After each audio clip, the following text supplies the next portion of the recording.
مساءكم سعيد. اليوم غنتحدثوا على، لا أقول الإنجاز، ولكني غادي نتحدثوا على الشيء اللي كنا تنتظروا من فريق الوداد باش يقدموه في المقابلة ديال اليوم. صحيح أنه المقابلة ديال الذهاب والطريقة باش تلعبات، حتى شي واحد ما غيجي يقول اليوم بأنه كل شيء كان متفائل. طبعا كاين المتفائلين وكاين اللي كانوا متخوفين من المقابلة. سان داونز فريق. هذه الرسالة موجهة للداخل وللخارج. الداخل طبعا هناك بعض المحبين اللي تعشقوا الفريق ديالهم وكانوا خايفين، ماشي كانوا باغي ما تيقينش فيه، كانوا متخوفين من المقابله، ولكن داخليا باغي الفريق ديالهم يفوز.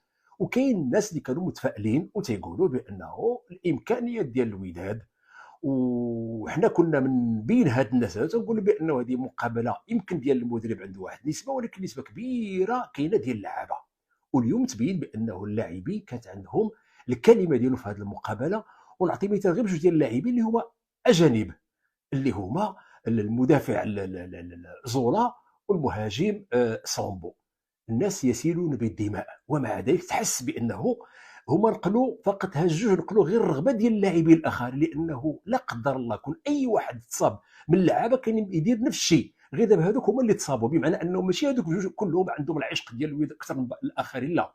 الا غتلاحظوا اليوم غنتحدث بصفه عامه، حيت ما غنهضرش على الجزئيات ديال الكره، شكون اللي ضيع لما ضيع، الطريقه باش لعبنا، حيت لما تيجي الانتصار، تصعب انك تقول دار غلط ودار غلط. صحيح ان كاين هناك الامور الاساسيه ديال المقابله، غنقول عليها واحد الكلمه اللي هي مثلا المدرب فاندر بروك. في البدايه بان بانه الاسلوب ديالو اللي تنعرفوا عند الجيش الملكي كاين في المقابله، وبدا بطريقه ديال انك تخرج الكره من الدفاع، وهذه فيها واحد النوع من المغامره.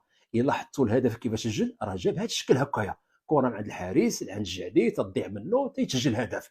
والجيش الملكي فات له مره بهذه التجربه مع هذا المدرب.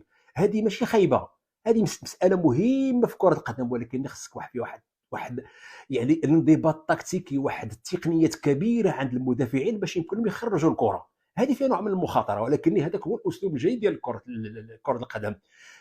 الداخل هضرنا عليه ديال المتفائلين، الخارج الناس ديال الاهلي، ما غنقولش بان المصريين لا، المحبين والمتعاطفين مع الفريق ديال الاهلي حددوا المقابله ديال سان داونج كيف غادي يلعبوها وتيخطوا، لانه بالنسبه لهم كانه هذيك المقابله ديال الضرب ده غتهز وتعاود كذلك في بريطوريا. فاليوم ثبت بانه فريق الوداد صبح من الفرق اللي عنده، اللي راكم واحد مجموعه من التجارب اللي تتخلي انه الفريق ولو حتى في اسوء الحالات ديالو قادر يخرج يعني المقابله بشكل كبير. وغنعطي واحد الجزئيه بسيطه جدا، شنو هي؟ اليوم التغييرات اللي دار المدرب كيف ما كان الحال تغييرات نجح فيها، لانه فوق الفريق تاهل. صعيب نقولوا هذه الملاحظه، هذا ضيع، هذا كان يمرر في هذه اللحظه هذه، صعيب. يمكن ما غنجيو نذكروا نديروا تحليل للمقابله غير من باب التحليل، المدرب غياخذ هذا الشيء بعين الاعتبار اكيد، ولكن احنا صعيب نقولوا بانه هذا كان غلط وكان يتبدل. لا، لا قدر الله كون كملت المقابله بالهزيمه غنرجعوا وغنقولوا بانه كان عليه يدير وكان عليه يدير وما كانش يغير وما كانش يدخل الحسوني حتى 5 ديال الدقائق. ولكن هادشي كل شيء انتهى. الان المدرب له الكلمه الاولى والاخيره، لانه تاهل في ظروف صعبه. الحسوني، الجزئيه اللي بنهار الحسوني 5 دقائق اللي دخل فيها كان مؤثر بشكل كبير. ما دخل طبيب، ما قال بان ضربوني، ولكن جاب جوج ضربات زوايا، وذاك الوقت بدل الضعيف سهلكوا بالكره وبهره، يعني تيلعبوها تيديروا الشيء اللي تيتلعب عاده، ماشي دخل فيها طبيب ولا شي حاجه، لا، بالكره عرف كيفاش. هذه تنقولوا بانه تجربه، لعب ما لعبش 90 دقيقه، ولكن في 5 دقائق بان النضج ديالو، لان كان والاكثر من هذا كانت واحد الكره من هذه الكره تعطينا هدف اخر لفريق الوداد. اذا بصفه عامه هذا هو اللي بغيت نهضر عليه، هو انه اللاعبين لما تكون عندهم الاراده تنسيو كل شيء. علاش غنهضروا؟ علاش بنهضروا؟ نقول لا بان مترجي مشى انتهى كل شيء. الان هذا الشيء اللي غنهضر عليه، هذا المترجي وهذا الشيء هذا خصنا نخدموا به المستقبل. اما في هذه المقابله ما يمكنش تقول شي واحد كان ناقص، كل شيء كان في المستوى العالي، لانه حتى لا زهير المترجي ولا اناجم، يعني الكرات اللي ضاعوا ما غنقولوش بانهم ضاعوا كان خاصهم يديروا، لا، هذه هي كره القدم.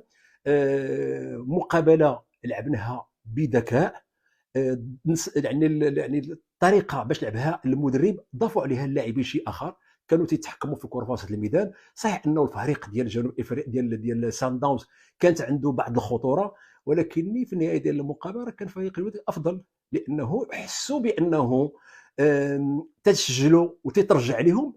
هذا بوحده في حد ذاته يعني مؤشر لانه لاعبين مع فريق قوي وقوي جدا.